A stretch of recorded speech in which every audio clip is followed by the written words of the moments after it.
Metamorphic rocks are formed when other rocks, known as parent rocks, are chemically and/or physically transformed by increases in temperature and/or pressure, and possibly by the addition and interaction of chemically active fluids, usually hot waters rich in dissolved ions. Metamorphic rocks can form under a number of geologic settings, anywhere in which temperatures and/or pressures are raised. Usually a given parent rock will form very different metamorphic rocks based on the metamorphic conditions, and hence we can look for clues in the rock to help us identify the original geologic formation setting. By the end of this learning module, you should be able to list the most common metamorphic rocks, recognize their textures and compositions, and link them to their formation environment and history. For some parent rocks, the same metamorphic rock will form regardless of environment. In that case, studying the metamorphic rock will not give us any information on metamorphic setting, only the original parent rock material. For example, in this pile of metamorphic rocks, there is one that is made almost entirely of calcite, or a magnesium-rich related mineral known as dolomite. When a calcite-rich rock, such as limestone, is exposed to increased pressure or temperature, the crystals grow larger. Because the parent rock is homogeneous in composition, mostly calcium carbonate, as long as no new chemicals are added during metamorphism, the composition of the final rock is unchanged, calcium carbonate. We call this metamorphic variety marble. Pure calcite parent rocks produce pure calcite metamorphic marbles, and the only indication of metamorphic intensity, just how high the temperature and pressure got, is the size of the crystals. The same is true of pure quartz parent rocks, like cherts and quartz sandstones. The corresponding metamorphic rock is called quartzite, and the only indication of metamorphic intensity, or grade, is the size of the crystals. So if we can identify a marble or a quartzite, what do we know? We know some likely candidates for the parent rock, but we have little to no knowledge of the metamorphic setting. In addition to crystal size, another textural clue found in metamorphic rocks is something called foliation, which is the alignment of crystals. Highly foliated rocks display high alignment of crystals within the rock. Calcite and quartz crystals tend to be uniformly shaped, with no long axis, more like rounded balls or pebbles. Micas, with their sheety structure, can be aligned. Similarly, long prismatic crystals like kyanite and actinolite can also be aligned. If we see alignment of these minerals in a rock, we call the rock foliated. The extent of foliation, combined with the types of minerals present, can tell us a lot about metamorphic setting. For example, foliation can happen only when a rock is subjected to increasing pressure. Notice this pile of pencils and pens, completely unaligned or unfoliated.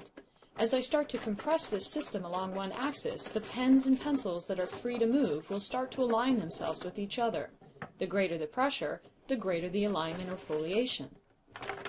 Added to the foliation evidence is mineral evidence. Many minerals have a limited range of temperatures and pressures at which they are stable. If we change those conditions so that a mineral is out of its stability range, the unstable mineral will want to rearrange its atoms and bonds to create a new mineral that is more stable under the new conditions. Calcite and quartz are stable under a very large range of pressures and temperatures. In fact, all of the temperatures and pressures found in typical metamorphic settings. Thus, they do not, if present alone, recombine to form new minerals. However, if calcite is present with quartz and with other minerals, then as temperatures and pressure rise, the stability of calcite and quartz might end up being less stable than a new mineral with a new chemical composition, and thus the atoms in the calcite and quartz might rearrange themselves to form new minerals. For example, wollastonite, CaSiO3, might be more stable. So the stability of a mineral depends on temperature, pressure, and chemical composition of the parent rock and any introduced chemicals from active fluids. It's important to note here that when chemical constituents of a metamorphic rock rearrange themselves, they do so without melting the rock. How? Increased temperatures will increase the motion of the atoms in the solid, and if that vibrational energy is high enough, the atoms can jump around in the solid and do things like clean up their crystal structure, remove imperfections, combine to form larger crystals, and rearrange into more stable compounds. So we can separate metamorphic rocks into three piles: foliated, non-foliated, and weakly foliated. Now let's go to the non-foliated rocks. If these contain minerals that could foliate but haven't, then what do we know? The rock has not been subjected to high pressures. The only metamorphic settings in which there is little to no increased pressure are contact metamorphism, heating up rocks around a magma chamber, and hydrothermal metamorphism, hot waters percolating through cracks or pores in the rock. When the non-foliated rock contains a mixture of large crystals such as this one, with some calcite, some quartz, some garnet, and some epidote, we call the final rock skarn.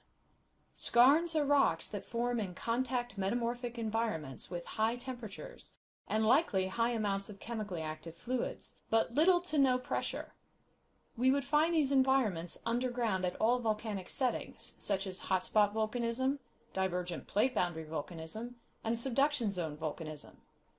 A sandstone that contains some mineral and rock fragments, plus some shell fragments, would be a good parent rock for a skarn.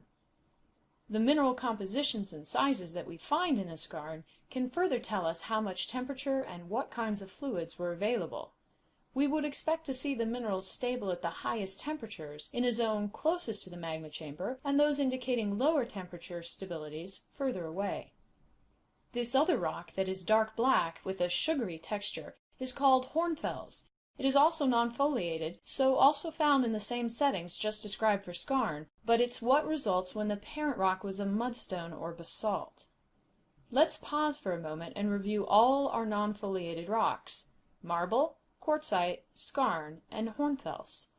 All of these can form in a contact metamorphism setting, and each is transformed in that same setting to a different rock product, not because of different temperatures and pressures, but because the original parent rock differed. Rocks with clear foliation show a clear alignment of minerals, either in visible bands or microscopically as micas that are aligned and give the rock a sheety or slaty cleavage. Last week we talked about how mud-sized clays can collect at the bottom of lakes or the ocean floor and get buried and compressed or cemented to form mudstone. Continued compaction will align the clay minerals, which are sheet silicates with sheety cleavage, and that gives the rock a planar fabric. A little bit of compression means we get a sedimentary rock called shale. A bit more compression moves us into the metamorphic realm. The clays are beginning to change chemically into other sheet silicates, such as chlorite or muscovite or biotite. These perfectly aligned microscopic sheet silicates give the rock slaty cleavage, and the rock is called slate.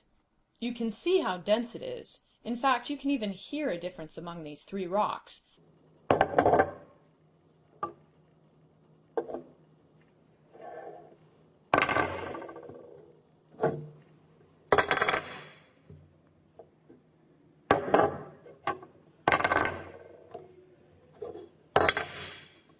Mudstone is less dense and compacted. Shale is more dense and compacted. Slate is the most dense and compacted. Continued metamorphism leads to larger and larger crystals, like biotite, which as they grow begin to give the rock a satiny luster. Sometimes other minerals will form as large crystals surrounded by a sea of microcrystal and biotite. Those larger crystals are called porphyroblasts.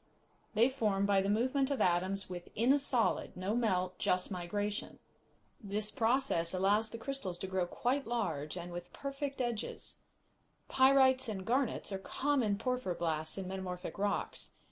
This satiny phase of foliated rock, with or without porphyroblasts, is called phylitic texture, and the rock is called a phyllite. As metamorphic intensity or grade increases, the mica crystals become visible to the naked eye. They can grow so large they give the rock a scaly appearance. We call this texture schistosity, and the rock is called a schist. As metamorphic grade continues to increase, the dark and light-colored minerals begin to separate into bands known as gneissic texture, and the rock is a gneiss. Gneiss form through high grades of metamorphism of mudstone or granite in settings where pressure increases with temperature, such as deep burial, converging continents, or subduction zones. Increasing temperatures at this point can cause the light-colored bands to melt, so that half or a fraction of the rock is molten, but not all of it. This situation leads to folding of the bands, and a rock displaying contorted, folding, alternating colored bands. When the molten bits solidify, they create small layers of granite within the metamorphic rock. We call this rock a migmatite. Any further increase of temperature will cause full rock melting and lead to igneous rocks.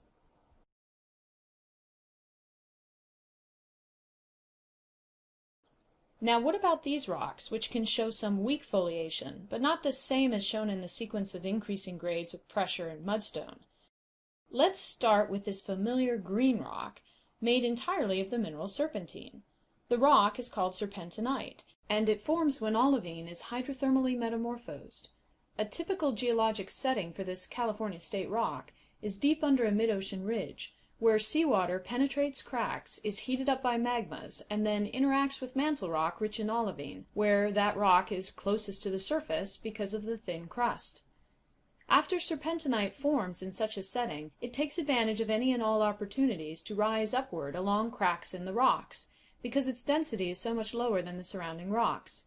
As such, we typically find serpentinite migrating up subduction zones and accreting to the edge of the continent as terranes accrete.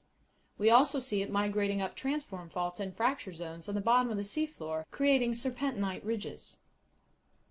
These other two rocks represent the metamorphism of basalt.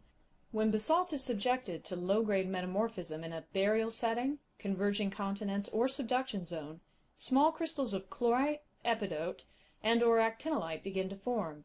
This produces a fine-grained, dense green rock called greenstone. Usually it still retains much of the shape and texture of the original basalt. If this rock undergoes increasing pressure and temperature in a converging continents or deep burial setting, the crystals will grow larger and eventually actinolite crystals will dominate the rock. We then call it a green schist. If the greenstone is in a subduction zone environment, on the other hand, where pressures quickly rise while temperatures lag behind, and where water contents are high, this rock, blue schist, will form, followed by this rock, eclogite, at the highest grade of subduction. Blue schist is a fine-grained, bluish-colored schist dominated by blue amphiboles and other silicates. Eclogite is distinguished by its green ground mass, produced by small green pyroxene crystals, a different variety than the one we saw in the minerals lab, and scattered red garnets. It also can contain some kyanite crystals, which only form at the highest pressures in a subduction zone environment. So looking at these rocks again, all together, we see that with metamorphic rocks in particular, the identification and naming process leads directly to the parent rock and metamorphic formation setting. Once you name a metamorphic rock, you can learn quite a lot about its formation history. For example, which of these rocks has basalt as a parent rock? If basalt is placed in a contact metamorphic setting, it turns to hornfels. If it's placed in a subduction zone, it turns to greenstone, then blue schist, then eclogite. If it's buried deeply, it becomes greenstone, then green schist, then a rock we didn't include here called amphibolite. And a mudstone? It turns to hornfels in a high-temperature, low-pressure environment, and a slate, phyllite, schist, gneiss, or migmatite in increasing grade in a high-pressure environment. Serpentinite forms through hydrothermal metamorphism of peridotite at mid-ocean ridges, and contact metamorphism of a mixture of minerals, like a grey-wacky sandstone, leads to a skarn. And remember what happens to a limestone or chert? Limestone turns to marble, and chert turns to quartzite in any and all metamorphic settings. In this review of some basic metamorphic rock types, we have greatly simplified the very complicated field of metamorphic petrology. Our goal was to simply give you a starter's guide for identifying the most basic and common metamorphic rocks which you're likely to encounter as you travel the world's outcrops.